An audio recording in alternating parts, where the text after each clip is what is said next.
행복은 얼굴에 있다. 진료실에서 마주하던 많은 고객분들 중에서 유난히 치료가 되지 않던 몇 분의 고객들이 지금도 기억에 생생하다. 그분들의 깊고 굵은 미간주름과 심하게 파이고 늘어진 입꼬리의 심술주름이 아니었다면 인상클리닉은 탄생하지 못했을 것이다.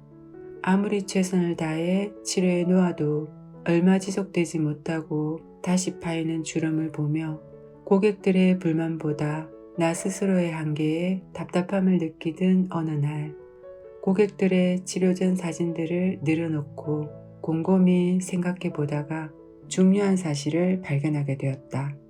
마치 망치로 머리를 꽝 맞은 것 같은 놀라운 발견이었다.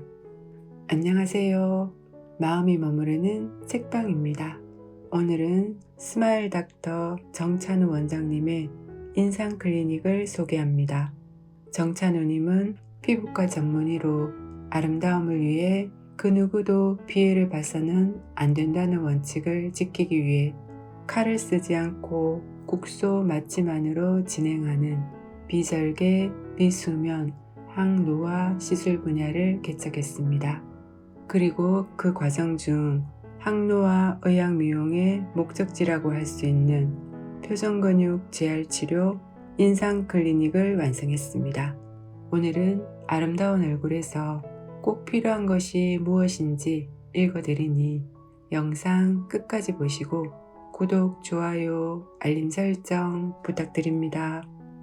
유난히 나이 들어 보이고 치료가 잘 되지 않고 치료된 것처럼 보여도 금방 다시 나빠지는 주름들의 명확한 공통점을 발견하게 된 것이다.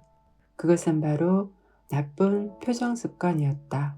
모든 사진 속의 고객들은 누가 시킨 것처럼 하나같이 입을 굳게 다물고 미간에는 잔뜩 찌푸린 인상을 하고 있었던 것이다. 사진을 찍을 당시에 어느 누구도 그렇게 힘을 주라고 지시한 적 없었을 터이다. 그런데도 그분들은 평소에 자신도 모르게 스스로 힘을 주어서 깊은 주름을 만들고 있었던 것이었다. 아, 바로 이거야. 그래, 이게 문제였어. 내 뇌리를 스쳤던 엄청난 깨달음의 그 순간을 지금도 잊을 수가 없다. 그렇게 하루 종일 힘을 주고 있으니 아무리 치료해도 치료가 될 리 만무했던 것이다. 대단한 사실을 발견한 양 나는 신이 나서 그 이후부터는 사람들의 표정 습관부터 확인하게 됐다. 나쁜 주름이 있는 사람들에게는 그 사실을 알려주었다. 나쁜 힘을 빼야 한다고 말이다. 그러나 고객들의 반응은 차갑고 한결같았다.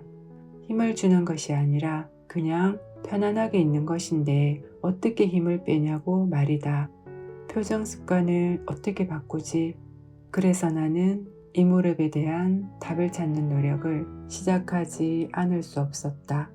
결국 어린 시절의 상태와는 너무나 다르게 변형된 표정 근육을 재활하지 않고서는 노화로 인한 얼굴의 변화를 근본적으로 해결할 수 없다는 것을 고객들을 통해 배우면서 노화의 속도와 방향을 완전히 바꿔놓는 항노화 의학 미용 치료의 시작이자 끝이라고 할 수 있는 표정 근육 재활 치료인 인상 클리닉이 완성된 것이다. 얼굴 생김새보다는 인상이 중요하다. 우리가 얼굴을 대할 때 판단하는 기준은 크게 두 가지이다. 한 가지는 얼굴 생김새를 나타내는 외모에 대한 판단으로 소위 미남 미녀처럼 예쁘다, 잘생겼다, 못생겼다라는 평가다. 좋은 외모란 눈, 코, 입, 귀가 수치적으로 조화로운 비율이면서 얼굴의 성과 윤곽이 그 시대의 보편적인 아름다움의 기준에 맞는 것이어야 한다. 외모의 기준으로 본다면 타고났다거나 성형수술로 만들었거나 해서 마치 인기 연예인들처럼 인형이나 조각 같은 외모를 가진 사람들이 그렇지 못한 사람들보다 좀 더 유리한 평가를 받을 수 있다. 만일 얼굴을 대할 때 외모로만 평가를 받는다면 그렇지 못한 대부분의 사람에게는 너무나 안타까운 일이 아닐 수 없다. 외모를 통한 평가는 표정이 고려되지 않은 정지된 상태에서의 매우 표면적이고 단편적인 평가여서 그 사람 내면의 느낌과 이미지를 판단하기에는 충분치 않다. 다른 한 가지 판단 기준은 바로 인상이다.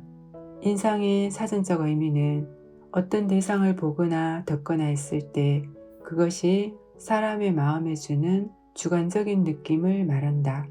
우리가 누군가를 머릿속에 떠올릴 때 단순히 그 사람의 얼굴 생김새가 아닌 그 사람의 느낌과 이미지를 떠올린다. 그렇다면 인상은 어떻게 마음속에 새겨지는 것일까? 많은 심리학자들이 누군가에 대한 인상이 마음속에 형성되는 과정을 연구한 바로는 한 번의 짧은 만남이건 오랜 세월 동안에 걸친 사회적 관계 속에서 형성된 것이건 여러 가지 요인이 영향을 준다고 한다. 그 사람의 외모 역시 인상 형성에 적지 않은 영향을 줄 수 있다.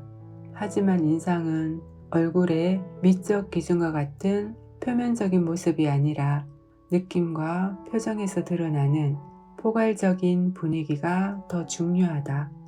결국 우리 마음에 남게 되는 것은 그 사람의 인상이고 마찬가지로 내가 누군가의 마음속에 기억되는 것 또한 나의 인상인 셈이다. 인류 공통의 아름다움이 존재한다. 무엇이라 설명하기 어렵지만 본능적으로 아는 것들이 있다. 아름다움 역시 본능적인 영역에 해당한다.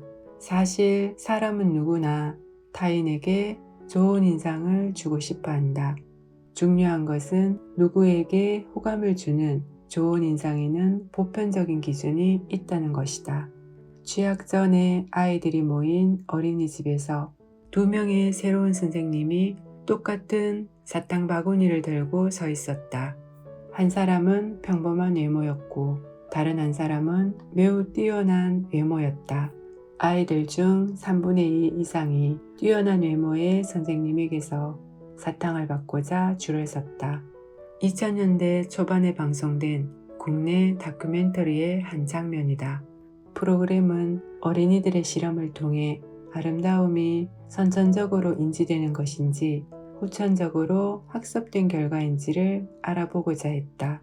실험 결과는 내면의 아름다움이 더 중요하다는 가르침이 공허해지기는 했지만 아름다움에 대한 분별이 선천적이라는 것을 잘 보여주었다. 인상이 만국 공통의 언어라는 것을 확인시켜주는 흔한 예가 있다. 바로 만화다. 3D 입체 애니메이션이 아니어도 마찬가지다. 심지어 하얀 달걀에 낙서처럼 그린 얼굴만 봐도 주인공의 성별, 연령대, 성격을 쉽게 짐작할 수 있다. 인물이 악당인지 선한 사람인지도 단박에 알 수 있다. 언어, 교육, 성별, 지역과 관계없이 누구나 동일한 해석을 할 수 있다. 점 하나, 선 하나, 미묘한 굵기 차이로 그 모든 정보를 인식할 수 있다는 것이 참으로 놀랍지 않은가? 인류 공통의 아름다움이 존재한다. 그 말은 곧 인간에게는 아름다움을 파악할 능력이 있다는 것을 의미한다. 결론적으로 우리는 아름다움은 물론 사람을 판단하고 인상을 평가하는 일정 기준을 DNA 속에 가지고 태어났다.